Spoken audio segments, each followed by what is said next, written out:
where does Jurassic World go next? Back to the island and maybe realize that the original dinosaurs that weren't mutated were better and they killed off the other ones and survived them.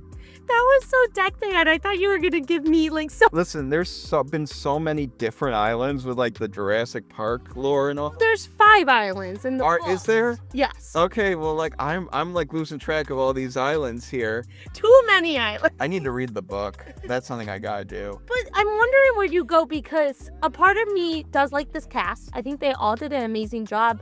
I would love to see them come back, but in a way, you really can't bring them back. That's something that I feel like every Jurassic Park and Jurassic World sequel struggles with, because who in their damn mind wants to go back to that park? Well, here's the thing. What if Bailey went back to the island where there were regular dinosaurs? He could. And he's like, well, no, I'm not going there to like hunt down anything. I'm just going there to study. And there's nothing I really need to go on a heist for. Mm-hmm. Like, I just want to go there to study. And he goes there, and then maybe something goes awry where someone else has their own thing going on, or, you know, maybe there's a ecosystem that's developed with the dinosaurs being in the modern climate that kind of has changed things to make them more unpredictable than what he formerly had studied. Could be like a survival horror thing with one person trying to survive, and, you know, that might be interesting. Pitch it. Honestly, that sounds great to me.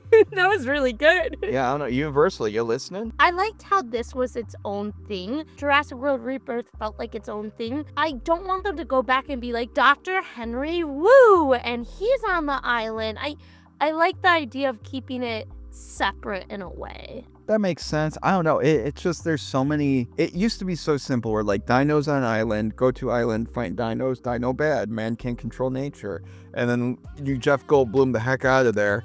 And then you go back and it's like, no, but we go on a different island this time. And it's just like, how many islands have we explored so far with like dinosaurs or dinosaur adjacent creatures? It's just gotten so needlessly complex for such a simple concept. Mm-hmm. And these movies are critic proof for the most part. They make money because people want to see dinosaurs. Why not just make the focus on the beauty of dinosaurs? Get Jonathan Bailey's character back and have him go in there, you know, with ScarJo to focus on the beauty of it. Like, he needs protection. Okay, ScarJo's there. And just in case. Or maybe it's like a, you know, Nathan Drake and Elena situation where he goes and wants to study. And she's like, no, you're not going. It's like he lies to her and then he goes later. And that becomes a survival horror, but also like rom-com situation where they're, you know, doing a little back and forth in there. That's a good idea. So, I don't know. Universal, if you're listening, I'll take my check now, please.